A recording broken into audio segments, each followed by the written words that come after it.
सबसे पहले तो मैं तमाम आप लोगों को शासकता धम्मचक्र प्रवर्तन दिन के ऊपर बहुत बहुत हार्दिक बधाई देता हूं, बहुत बहुत शुभकामनाएं देता हूं। आदरणीय भंते जी ने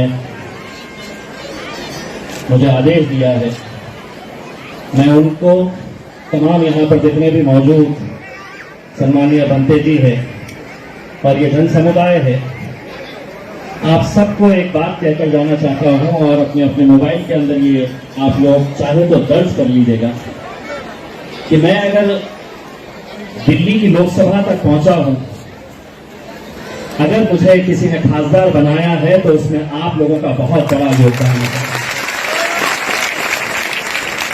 मैं जीवन भर भी अगर आपका ऋणी रहूं तो भी कम है।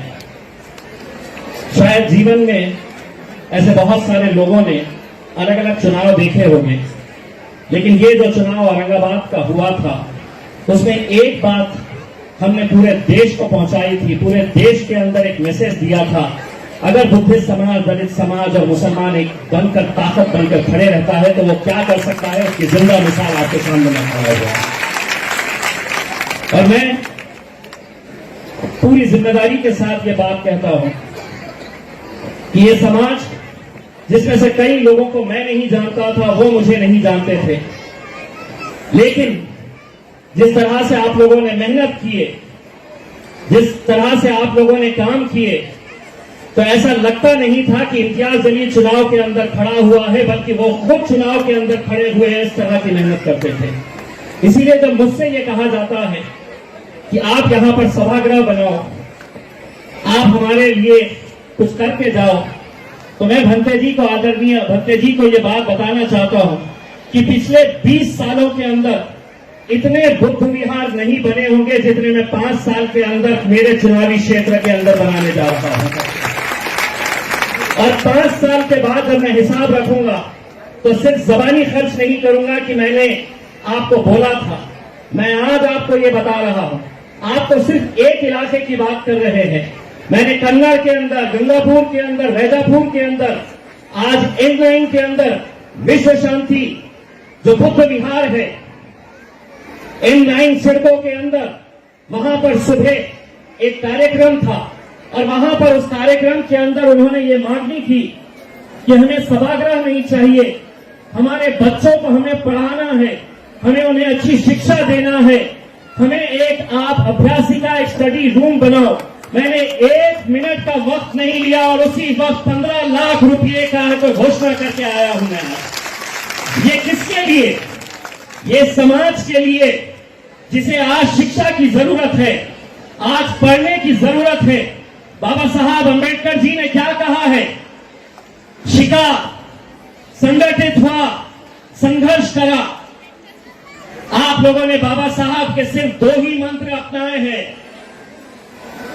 मैं कहूंगा तो किसी को बुरा लगेगा, लेकिन सच्चाई यह है कि संघर्ष किए आपने, लड़े आपने, तो उसका नतीजा यह हुआ कि यहीं से करीब मराठवाड़ा विश्वविद्यालय को हमने डॉक्टर बाबा साहब अंबेडकर का नाम दिया उस विश्वविद्यालय को। और वहां पर समाज के बहुत सारे नौजवान लड़के लड़कियां शिक्षा हासिल कर रहे। संघर्ष इस समाज के खून में है। हम पिछले 70 सालों से संघर्ष करते हुए आ रहे हैं। ये 2 मंत्र तो आपने अपना लिए, लेकिन संगठित नहीं हो पाए। जिस दिन ये समाज संगठित हो जाएगा, उसका नतीजा क्या होगा वो इम्तियाज जलील की शक्ल के अंदर आपको देखने को मिलता है।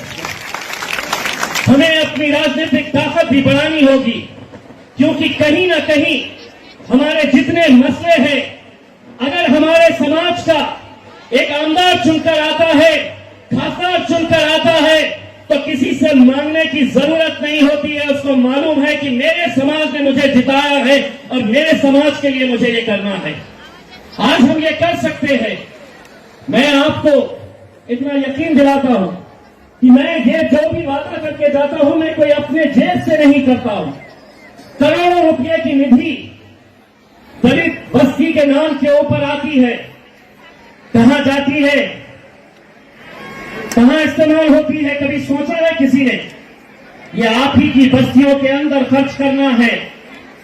मुझे जितने चाहे, मैंने तो कुणाल खरात यहां पर है, प्रांतोष है, अरुण बोडे साहब है, मैंने उनको जिम्मेदारी दिया। मैंने ये कहा कि पैसा मेरे पास है, तुम्हारा काम ये है कि तुम एनओसी लेकर आना, तुम जमीन के पेपर्स लेकर आना, तब जाकर हम बड़ी आसानी के साथ आज कितने कुणाल खरात को अगर मैं कहूं कि गिनाओ हमने औरंगाबाद में कितने सभागृह बनाए हैं। मैंने अभी परसों के दिन मैं गंगापुर का दौरा किया, वहां पर बुद्ध समाज के बहुत सारे नौजवान लड़के आए मेरे पास और उन्होंने कहा कि साहब हमें वहां पर सभागृह बनाना है, हमारे पास जगह है। वो पेपर साथ में लेकर आए थे, 1 मिनट का वक्त नहीं लगाया, 10 लाख रुपए का सभागृह वहीं का वहीं सैंक्शन कर आया। देखिए, मेरी मंशा है, मेरी कोशिश है कि हम ईमानदारी के साथ काम करें।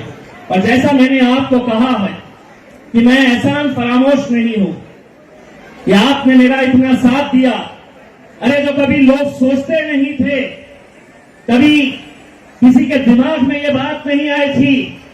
आरएसएस वाले बोलते थे कि ये समाज और ये समाज कभी एक साथ आ सकता है कि नहीं आ सकता है, लेकिन औरंगाबाद की आवाम ने उन्हें भी झूठा साबित किया और एक ताकत बनकर हम खड़े रहे। तो देखिए, आज आपकी आवाज हम लोकसभा तक पहुंचाने का काम कर रहे हैं। मैं जिस पार्टी से आता हूं, मेरे पार्टी के अध्यक्ष बैरिस्टर असदुद्दीन अवैसी साहब लोकसभा के अंदर खड़े रहकर मीडिया में और कई सारी जनसभाओं के अंदर बड़े गर्व के साथ, बड़े अभिमान के साथ एक बात कहते हैं कि अगर इस देश के अंदर सबसे महान व्यक्ति कोई पैदा हुआ है तो वो डॉक्टर भीमराव अंबेडकर है। मीडिया वाले पूछते हैं महात्मा गांधी नहीं है, सरदार वल्लभ भाई पटेल नहीं है वो भी महान, लेकिन उनसे महान अगर कोई है तो हमारे बाबा साहब अंबेडकर जी है। लेकिन बाबा साहब अंबेडकर की सिर्फ हम जयंती मनाएंगे। यहां पर इतनी सारी महिलाएं हैं, क्या आज इस दिन हम लोग एक दृढ़ निश्चय नहीं कर सकते? क्या एक संकल्प नहीं ले सकते हैं कि आज सिर्फ औरंगाबाद में नहीं बल्कि पूरे देश के अंदर आप चले जाइए। बाबा साहब ने एक और बात कही है कि हमें नशे से दूर रहना है, व्यसन से दूर रहना है। क्या बाबा साहब ने ये नहीं कहा है? लेकिन हकीकत यह है कि आज सबसे ज्यादा शराब की दुकानें अगर कहीं पर है तो वो हमारी अंबेडकरी समाज जहां पर रहता है उन बस्तियों के अंदर है। एक साजिश के तहत, एक षड्यंत्र के तहत कि समाज को नशे में रखो, क्योंकि ये अगर जाग गया तो ये अपना हक मांगेगा, ये अपना हक मांगेगा तो इससे हमारी राजनीति की दुकानें खत्म हो जाएगी। अरे पुरुषों को छोड़ो, अगर इस समाज की पूरी महिलाएं भी अगर एक ताकत के साथ खड़े हो गई तो तुम्हारा बेटा, तुम्हारा भाई इम्तियाज जलील तुम्हारे साथ पूरी ताकत के साथ खड़े रहेगा। आज फैसला करो कि मैं मेरे इलाके के अंदर, बाबा साहब अंबेडकर जी ने मुझे कहा था कि नशा नहीं करना, मैं मेरे इलाके के अंदर दुकान बंद करवाऊंगी। आप कर सकते हैं, आपके अंदर ये ताकत है, आपके साथ भंते जी का आशीर्वाद है। आपको जो ताकत लगती है हम ताकत देने के लिए तैयार है। 3 साल के अंदर बहुत सारे लोग आते हैं, कोई पुतले की मांग करता है, कोई सभागृह की मांग करता है।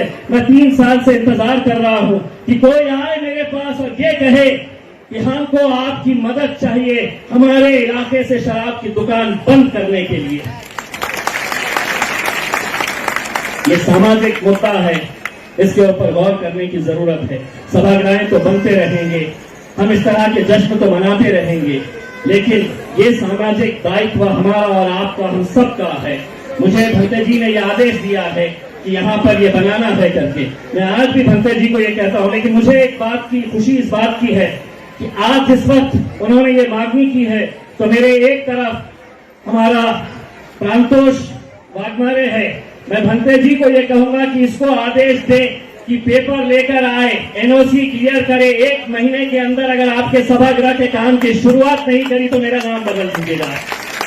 मैं ये जिम्मेदारी यहाँ के हमारे जितने भी पदाधिकारी है, चाहे वो कुणाल हो, अरुण हो, निकार्जे हो, प्रांतोष हो, ये लोग ये जिम्मेदारी उठाए। पैसा है, पैसा नहीं है ऐसा नहीं है, और भी पैसा लाने की ताकत है इम्तियाज जलील के अंदर। मोदी जी ने मुझसे ये कहा था कि 2 साल 1 रुपया भी तुझे नहीं दूंगा मैं, कोरोना है, 1 रुपया भी नहीं दिया। मैंने पार्लियामेंट के अंदर पूछा फिर हम क्या करेंगे जब लोग हमसे मांगेंगे, कुछ कहेंगे कि रोड बना दो, कोई कहेगा सभागृह बना दो, कोई कहेगा स्कूल बना दो। तो उन्होंने कहा कि मैं जैसे भाषण देता हूं तुम भी वैसे भाषण देके आया करो। लेकिन अब इतना हमें समझ में आ गया है कि कहां से कैसा निकाला जाता है, क्योंकि मुझे मालूम है कि मेरे पीछे इतने सारे जन समुदाय की ताकत है, पंत जी का आशीर्वाद है। मैं ये लड़ाई मेरी जारी रखूंगा और जितना ईमानदारी के साथ मुझसे हो सकेगा मैं पूरे काम करने की पूरी कोशिश करूंगा। मैं वादा करता हूं। डॉक्टर बाबासाहेब आंबेडकरांचा डॉक्टर बाबासाहेब आंबेडकरांचा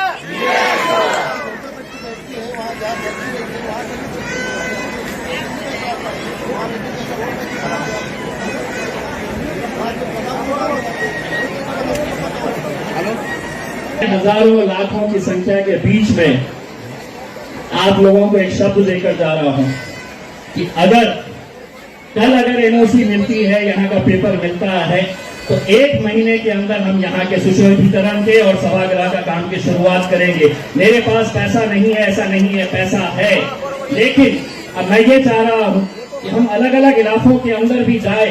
बहुत सारी ऐसी बस्तियां हैं, बहुत सारे ऐसे गांव हैं जहां पर बुद्ध विहार की जरूरत है, वहां पर भी हम काम कर रहे हैं। लेकिन मुझे मालूम है धम्म चक्र प्रवर्तन दिन का सबसे बड़ा कार्यक्रम यहाँ पर होता है और यहीं से ये जन सैलाब यहाँ पर निकलता है। तो मैं आपको आश्वासन देता हूँ, मैं आपको भरोसा दिलाता हूँ कि पैसे की कमी नहीं होगी। हम आपको जरूर यहाँ पर सभागृह और सुशोभीकरण का काम करवा के देंगे। बहुत बहुत धन्यवाद।